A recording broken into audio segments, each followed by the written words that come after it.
En Laboratorio de Ideas visitamos a la socióloga y demógrafa Susana Torrado para conocer cómo trabajan los científicos que abrazan estas disciplinas y recorrer la historia del crecimiento demográfico en la Argentina.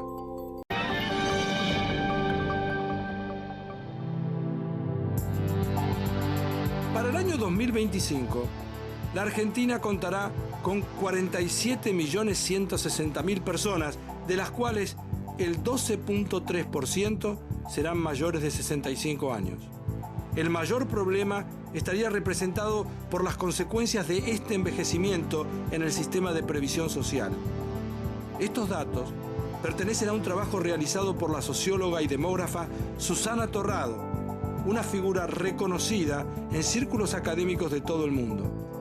A ella fui a verla en su casa del barrio de Núñez. ¿Cómo te va, Susana? ¿Qué tal? ¿Cómo te va? Me va bien y quiero saber, primero, háblame de lo que pasó en el 94, porque esto es una cosa que ha quedado en la historia y va a quedar en la historia argentina y mucha gente va a recordar cuando vos cuentes el episodio que pasó con Domingo Cavallo. Bueno, en el 94 el ex ministro Cavallo se enojó por un comentario que yo hice en una radio acerca de la subida del desempleo y lo mejor que atinó a hacer es mandarme a lavar los platos.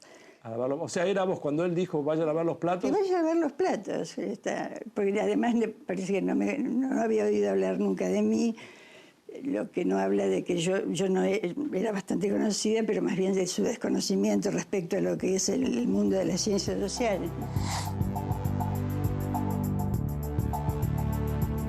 Pero me parece que fue una cosa simbólicamente muy importante. Por eso quería hablar, no por recordar el episodio, que es una anécdota, sino por todo lo que significó la década del 90 en la Argentina. Y en realidad es eso, ¿no? Es la concepción que se tenía además de cómo es la actividad científica y además de cuál es el diálogo que se puede entablar con la comunidad científica respecto a la marcha de la economía y a la marcha de la sociedad. No, Cavallo yo creo que se arrepintió después. En una entrevista que nos hicieron a las dos, nos cruzaron en radio, después me llamaba esa mujer. Es decir, que me sacó el título de doctora de científica, de señora, me llamaba esa mujer. Pero te das cuenta que eso es justamente porque es lo que le sale. Es absurdo. Es un insulto, es un agravio tan Totalmente. grande. Por suerte la comunidad científica vio que no era un problema conmigo, digamos, que era un problema de la forma que estaban siendo percibidas los científicos, desde aquel que decidía sobre nuestros destinos, por lo menos la vía económica, ¿no?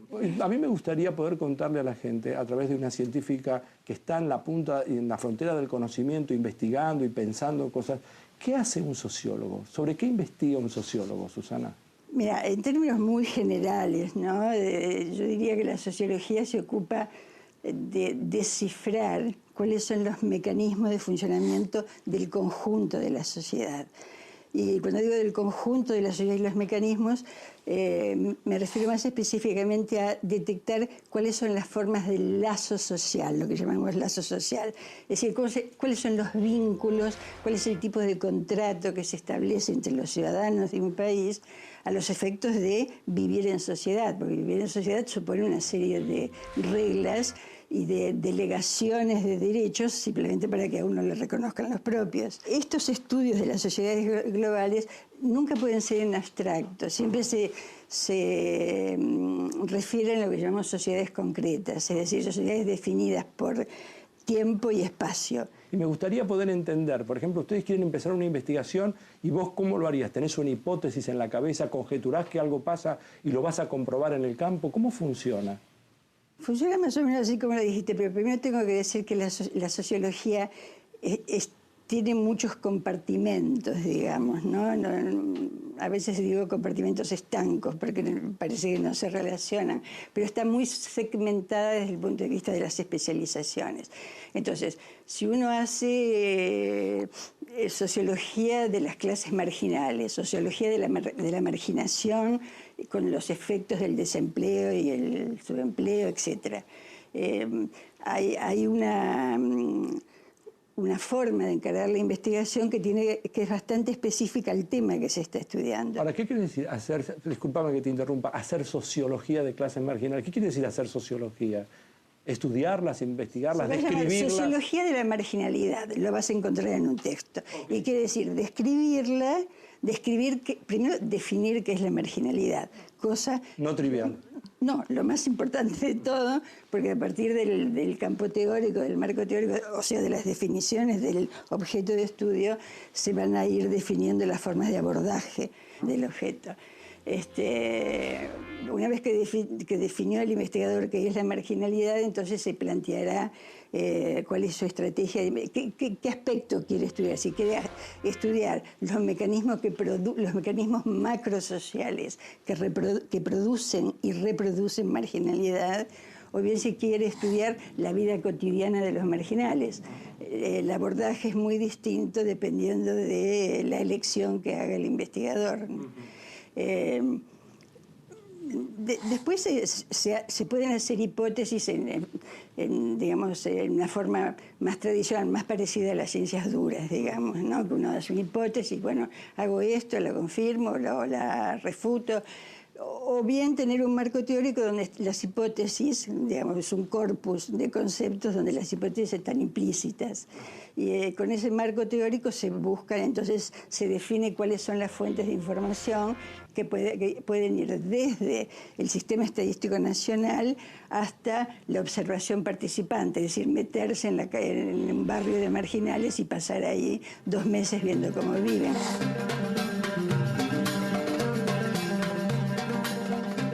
Yo estoy ahora en tu escritorio, un lugar precioso. Te digo, es tan lindo este lugar para estudiar, para trabajar, para pensar, para leer.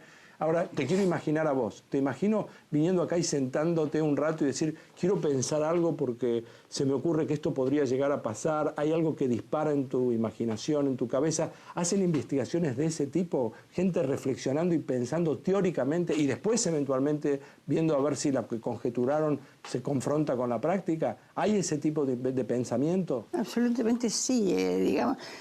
Por supuesto que hay algunos sociólogos que trabajan mucho más empíricamente. Las encuestas de opinión son mucho más empíricas y no necesitan reflexión teórica. Pero los sociólogos digamos, que están más dentro de lo que se entiende como una actividad científica, digamos, la primera etapa es teórica. Y la actualización, la lectura continua de textos teóricos sobre el campo en el que uno trabaja es fundamental. En realidad es determinante más que fundamental, porque las ideas vienen de ahí, digamos, las ideas no crecen en las plazas, pero a veces se piensa que lo que hace el sociólogo es mirar la realidad y como los hechos pasan, digamos, él los ve y lo que hace es recoger lo que ve. No es así. O sea, como un cronista, no es un cronista. No es un cronista, no es un cronista. Porque lo que ve el sociólogo, lo que ve desde su mirada, es lo que construye el hecho.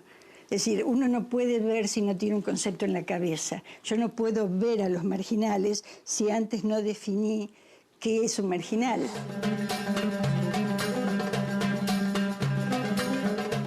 Con el modelo económico que había en los 90, uno podía predecir el cierre de la pequeña industria, la desaparición de las pymes y la subida enorme de la tasa de desempleo. Uno podía predecir eso, no con exactitud, no con la exactitud. Bueno, el aumento de la marginalidad, el aumento del desempleo. Claro, pero así en términos globales. Lo que no puedes predecir es cuánto va a ser la tasa. Creo que no conozco ninguna otra doctora en demografía, no conozco ningún otro especialista en demografía. Escuché hablar de la demografía, como seguramente le debe haber pasado, y no estoy seguro, a toda la gente que está mirando el programa. Ahora, alguien que se especializa en demografía quiere decir que ha investigado, ha pensado, hay una cantidad de estructuras teóricas que ha recorrido. ¿Qué hace un demógrafo? ¿Qué es lo que hiciste? ¿A qué se dedica? Me dejas primero hacer un pequeño paréntesis para decir por qué la demografía está tan poco desarrollada en la Argentina. Todo el tiempo del mundo, no es un paréntesis nada más. Por la misma razón que hay instituciones que se oponen al uso de anticonceptivos, la demografía se desarrolló muy poco en la Argentina, porque de esas cuestiones la ideología dominante, o por lo menos la que quiso dominar el comportamiento demográfico de las personas, de eso no se habla. A ver, explícame un poquito mejor, a ver, porque me atrae el tema, si me decís que podemos comparar con que hay gente que se opone al uso de anticonceptivos. Claro. ¿Por qué? Explícame. Porque, mira, desde fines del 19, tanto la jerarquía eclesiástica como el liberalismo, que estuvo hasta los años 30, estaba con la idea que todavía persiste de que gobernar es poblar. Y si gobernar es poblar, hay que tenerle el máximo posible de hijos. Y si hay que tener el máximo posible de hijos, hay que restringir el acceso a la anticoncepción. Y si hay que restringir el acceso a la anticoncepción, eso tiene que ver con el crecimiento de la población. Mejor de eso no hablar y quedarnos con la idea de que gobernar es poblar. Y a partir de ahí derivar todas las políticas demográficas aberrantes que ha tenido este país. Hubo leyes, pero fíjate, las leyes, la primera fue de López Rega, que hizo un decreto por el cual prohibió la venta de anticonceptivos y sobre todo su uso en el hospital público, con lo cual todos los sectores que se atienden en el hospital público quedaron marginados del acceso al conocimiento de los anticonceptivos. Se prohibió la educación sexual en las escuelas. Después de López Rega fue el proceso. Videla sacó esta vez un decreto omnicomprensivo de cómo debía ser la Argentina potencia desde el punto de vista demográfico. Y ahí también gobernar es poblar, estimular la natalidad, estimular la fecundidad, seleccionar las migraciones externas, ya no a las puertas abiertas, sino otra vez que vengan europeos, pero no limítrofes. Esto era una concepción general. Una concepción general que es muy retrógrada. Susana, ¿por qué no está poblada la Patagonia?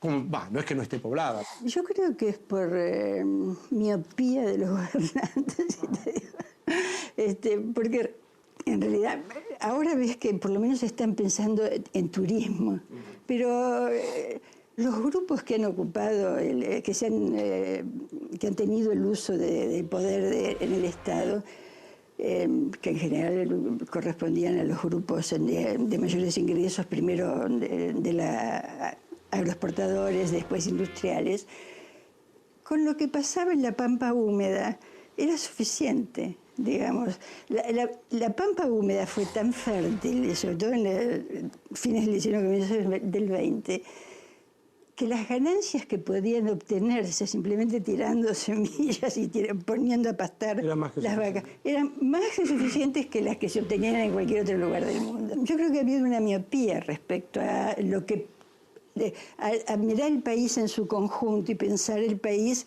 desde el punto de vista del desarrollo del conjunto, no solamente de la población de origen europeo, que siempre fue la privilegiada. Como reflexión final, aporto un dato. La Argentina es uno de los países de menor densidad demográfica del mundo. Actualmente representa el 0,6% de la población total del planeta, a pesar de ocupar un lugar muy privilegiado en cuanto a su tamaño.